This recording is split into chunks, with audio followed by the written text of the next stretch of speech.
और सहयोगी संदीप इस वक्त हमारे साथ जुड़ गए हैं। संदीप, झारखंड में पिछले कुछ दिनों से या यूं कहें कि जैसे जैसे विधानसभा चुनाव नजदीक आ रहा है, सियासी पारा लगातार चढ़ता जा रहा है। पीएम मोदी ने जिस तरह से जमशेदपुर में जेएमएम, कांग्रेस और राजद पर हमला बोला, वहीं दूसरी तरफ अगर हम देखें तो 20 सितंबर को बीजेपी के परिवर्तन यात्रा की शुरुआत भी हो रही है।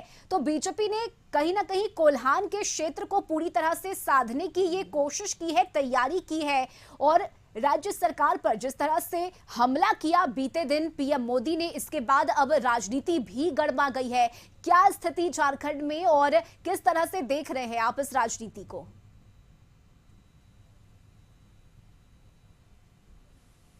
तो विधानसभा चुनाव काफी नजदीक है झारखंड में, और यही वजह है कि अब जो तैयारियां हैं, तैयारियों के बाद जो बड़े नेता हैं उनके आने का सिलसिला लगातार जारी है। कल की यदि बात करें तो प्रधानमंत्री स्वयं कल रांची पहुंचे थे और रांची से वे जमशेदपुर में जो कार्यक्रम था उसमें शरीक हुए। हालांकि उन्होंने कई ट्रेनों की, जो वंदे भारत है, उस कई ट्रेनों की सौगात झारखंड को देने का काम किया है। पर जो कल पार्टी की तरफ से आम सभा का जो आयोजन जमशेदपुर में किया गया था, वहां पे कहीं ना कहीं हेमंत सरकार को या गठबंधन की सरकार पर तीखी प्रतिक्रिया या तीखे निशाने प्रधानमंत्री के द्वारा किए गए हैं। कहीं ना कहीं जो झारखंड के जो 6 जिले हैं संथाल में, और वहां से जो घुसपैठ हो रहे हैं, उसको लेके कहीं ना कहीं गठबंधन सरकार की खिंचाई करते हुए प्रधानमंत्री नजर आए। और उनका साफ तौर पे कहना है कि इनकी मिली भगत से सारे काम हो रहे हैं। हालांकि एक बयान उन्होंने कल अपनी सभा में जरूर दिया था कि कांग्रेस का जो भूत है जेएमएम के ऊपर सवार हो गया है, यानी जेएमएम पे चला गया है वह भूत। और यही वजह है कि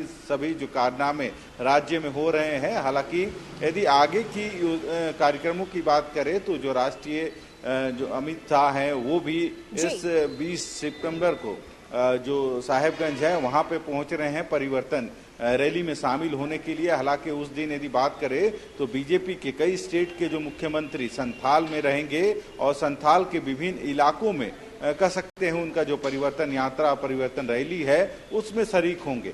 कोल्हान के बाद अब संथाल का रुख बीजेपी के ने किया है, क्योंकि जहां जहां कमजोर स्थिति पे बीजेपी है, यही वजह है कि उन इलाकों में इनके जो बड़े नेता हैं वो पहुंच रहे हैं और कार्यक्रम में शरीक हो रहे हैं। यही वजह है कि आने वाले दिनों में संथाल में जो अमित शाह हैं या फिर योगी आदित्यनाथ हो, इस सारे कोई पहुंच रहे हैं। परिवर्तन यात्रा की शुरुआत जो साहेबगंज है, दुमका के साहेबगंज भोगनाडीह से इनकी शुरुआत होगी और कहीं ना कहीं सरकार को काट फेंकने के लिए यह सारी कवायतें की जा रही है। पर कहीं ना कहीं अब देखा जाए तो जो सत्ता पक्ष या विपक्ष अपनी जो पूरी तैयारी इस चुनाव से पहले झोंकने का काम कर रही है, ताकि अधिक से अधिक सीटों पर वे चुनाव जीत सके। बिल्कुल संदीप, ज्यादा से ज्यादा सीटों पर बीजेपी को कैसे फायदा हो सके, इस कोशिश में फिलहाल बीजेपी है। और कल मंच से पीएम मोदी ने चंपाई सोरेन का जिक्र किया, सीता सोरेन का जिक्र किया और एक संदेश भी दिया है कि आदिवासियों के ऊपर और उनके हक अधिकार के लिए बीजेपी हमेशा ही आगे आएगी और एक वोट बैंक को साधने की कोशिश भी रही और आगे भी रहेगी। जिस तरह से परिवर्तन यात्रा की शुरुआत की जाएगी बीजेपी की तरफ से।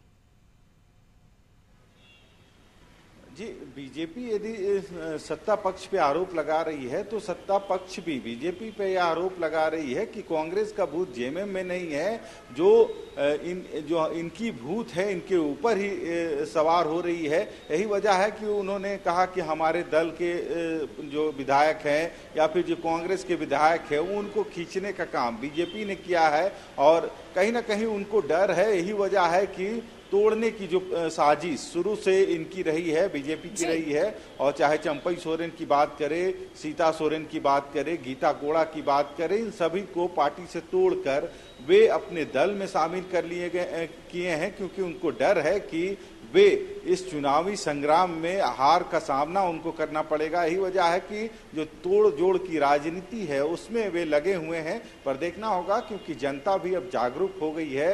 विधानसभा चुनाव में इस बार सरकार किसकी बनेगी या जनता तय करेगी। चाहे सत्ता पक्ष हो या विपक्ष, वादे या फिर जो मंच से कितना भी संबोधन कर ले, वह जनता का आशीर्वाद। बिल्कुल संदीप, और आगे आने वाले दिनों में आरोप प्रत्यारोप अभी और भी चलेंगे। बहुत कुछ झारखंड की राजनीति में होता हुआ नजर आएगा। बहुत शुक्रिया संदीप आपका तमाम जानकारी के लिए।